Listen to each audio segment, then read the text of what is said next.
Meski sudah tak lagi menjabat sebagai presiden, sejumlah menteri kabinet Merah Putih bergantian berkunjung ke Presiden ke-7 RI Joko Widodo di kediamannya di Solo, Jawa Tengah. Di antara sederet menteri yang berkunjung, diantaranya Menko Bidang Pangan Zulkifli Hasan, Menteri SDM Bahlil Lahadalia, Menteri Kelautan dan Perikanan Sakti Wahyu Trenggono, Menteri Kesehatan Budi Gunadi Sadikin, hingga Ketua Dewan Ekonomi Nasional Luhut Binsar Panjaitan. Meski banyak dikunjungi para menteri yang bertajuk silaturahmi, namun Presiden ke-7 RI Jokowi menegaskan tidak ada istilah matahari kembar dalam pemerintahan. Menurut mantan gubernur Jakarta ini, hanya ada satu matahari, yakni Presiden Prabowo Subianto. Mengenai matahari kembar, nggak ada yang namanya matahari kembar. Matahari itu hanya satu, yaitu Presiden Prabowo Subianto. Udah, jelas. Mantan wali kota Solo ini juga mengatakan bahwa kedatangan sejumlah menteri dan wakil menteri ke kediamannya hanya merupakan silaturahmi dalam rangka lebaran, bukan agenda kenegaraan. Jokowi juga menepis anggapan dalam pertemuan itu, para menteri meminta saran atau masukan darinya terkait pemerintahan. Dari Solo, Jawa Tengah, Septiantoro, iNews melaporkan.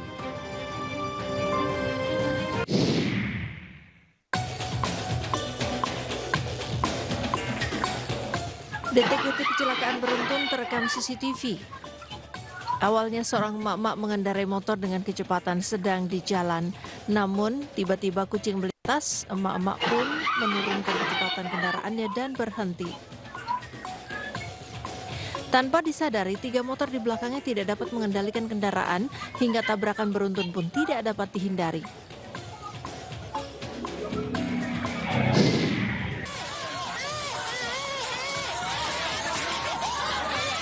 Mama dan kawan-kawan solidaritas di Sukahaji, Kota Bandung, Jawa Barat mendapat tindak represif dari sekelompok orang tak dikenal.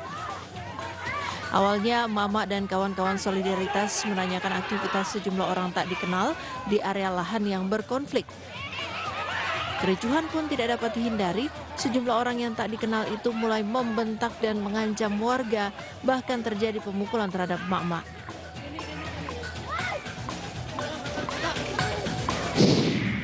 Kejadian darurat apa yang dilaporkan? Halo Pak, ini Pak ada orang masuk sumur Pak. Seorang warga Bogor, Jawa Barat tercebur ke dalam sumur dengan kedalaman 6 meter. Petugas damkar yang berada di lokasi berusaha mengevakuasi korban. Dengan alat khusus, tak butuh waktu lama korban dapat dievakuasi dalam keadaan selamat dari sumur.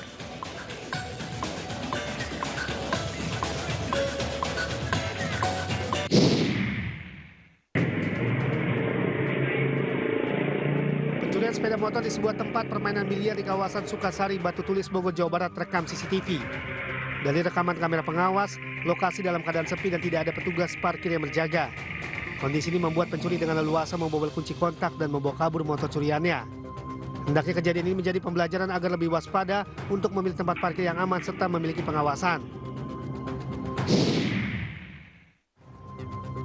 Pencurian uang dalam kotak amal terjadi di Masjid Istiqomah, Medan, Sumatera Utara. Pencuri seorang diri masuk ke dalam masjid. Merasa situasi aman, pencuri mengambil uang dan dimasukkan ke dalam saku celananya. Setelah mengurasi isi kotak amal, pencuri pun kemudian pergi.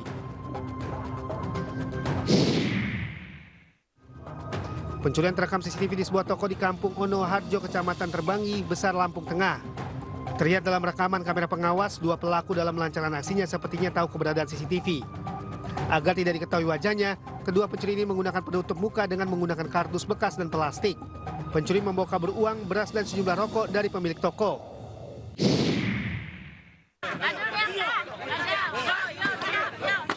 Kericuhan mewarnai penertiban pedagang kaki lima di kawasan Pasar Unit 2 Banjar Agung, Kabupaten Tulang Bawang, Lampung. Kericuhan terjadi saat Wakil Bupati Tulang Bawang, Hankam Hasan, meminta sejumlah pedagang yang berjualan di bahu jalan dan area parkir untuk pindah ke dalam area pasar. Pedagang yang menolak direlokasi ke dalam pasar mengamuk hingga terlibat cekcok dan nyaris adu jotos. Penertiban dilakukan karena pedagang kaki lima dianggap mengganggu kenyamanan lantaran berjualan di bahu jalan. Pemerintah Kabupaten Tulang Bawang telah memberikan teguran lisan maupun tertulis agar para pedagang kaki lima berjualan di dalam area Pasar Unit 2. Sebenarnya mereka sudah sepakat mau masuk ke dalam, tapi ternyata mereka mungkin mencoba-coba lah. Emang nggak semuanya nurut, tapi biasalah manusiawi, ada yang mencoba-coba. Tapi alhamdulillah, insya Allah ke depan Mulai dari hari ini sampai besok dan seterusnya tidak ada lagi yang berada di luar. Dan itu kan kita jaga. Penertiban akan terus dilakukan untuk menjaga ketertiban dan kenyamanan kawasan pasar unit 2. Petugas akan memberikan sanksi tegas kepada pedagang yang masih nekat berjualan di area yang bisa menyebabkan kemacetan. Dari Tulang Bawang, Lampung, Ahmad Lutfi Rosyadi, iNews melaporkan.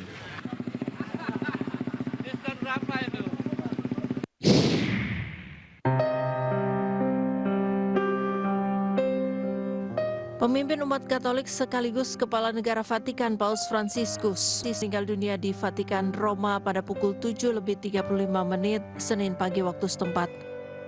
Paus Fransiskus mengembuskan nafas terakhir pada usia 88 tahun. Sebelumnya Paus sempat dirawat pada Februari 2025 lalu karena menderita penyakit pneumonia ganda. Dalam momen terakhirnya, Paus sempat hadir di akhir acara Misa Paskah di Vatikan. Meski tidak memimpin ibadah Misa Paskah, namun Paus hadir untuk menyapa umat Katolik dan memberikan berkat dan pesan 2 kali dalam 1 tahun yang dikenal sebagai Urbi et Orbi atau kepada kota dan dunia. Paus tidak memimpin Misa Paskah tahun ini karena atas perintah dokter yang membatasi beban kerjanya. Pesan Paskah Paus Fransiskus diwakilkan oleh Uskup Agung Gereja Katolik Diego Ravelli. Dalam pesan tersebut, Paus menyoroti konflik berlanjut antara Israel dan Palestina. Ia menyebut situasi di Gaza dramatis dan menyedihkan dan menyerukan perdamaian untuk menghentikan perang di Gaza serta membebaskan seluruh sandera. Semasa hidupnya, Paus dikenal sebagai sosok yang sederhana namun penuh makna. Ia menolak hal-hal yang eksklusif termasuk fasilitas mewah dan berlebihan. Alih-alih tinggal di Istana Vatikan sebagai kediaman resmi Paus, beliau memilih tinggal di Casa Santa Marta atau rumah singgah para kardinal saat pemilihan Paus. Ia juga sering mengundang masyarakat kurang mampu di hari ulang tahunnya. Saat berkunjung ke Indonesia, Paus lebih memilih menggunakan kendaraan minibus biasa, padahal mobil mewah sudah disiapkan oleh pemerintah Indonesia.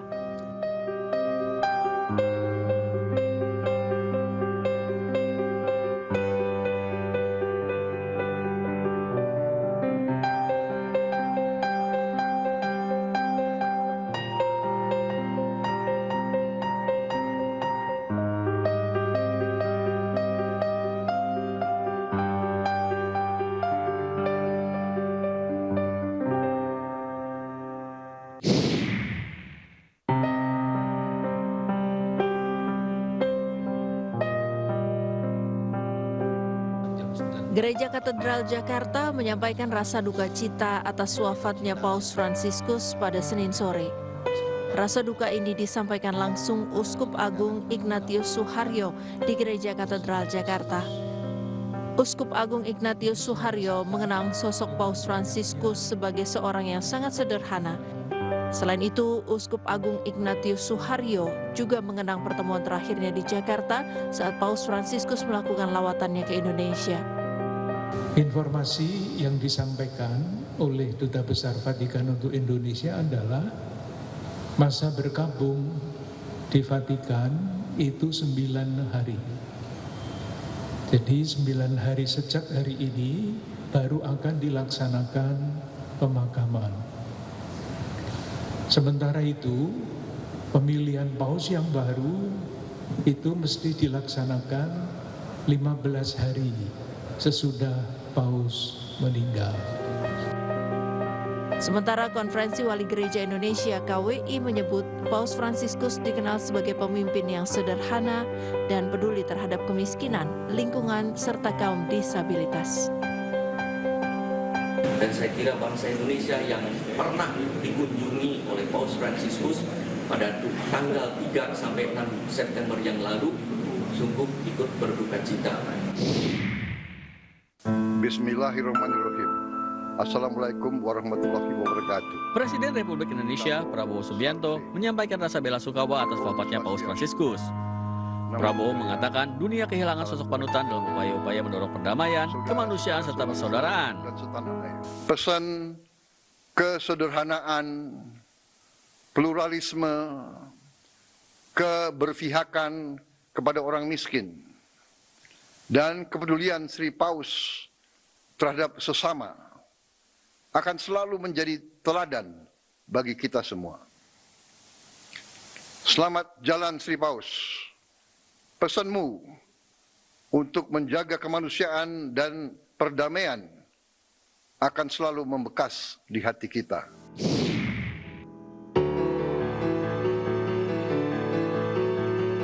Pemerintah melalui Menteri Agama, Nasaruddin Umar, menyampaikan duka mendalam atas wafatnya pemimpin tertinggi umat Katolik, Paus Fransiskus.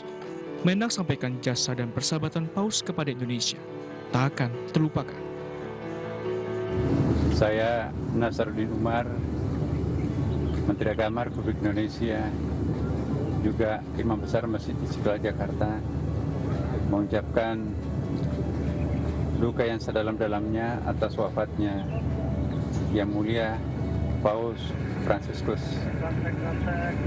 Tentu jasa dan persahabatan beliau tidak bisa kita lupakan.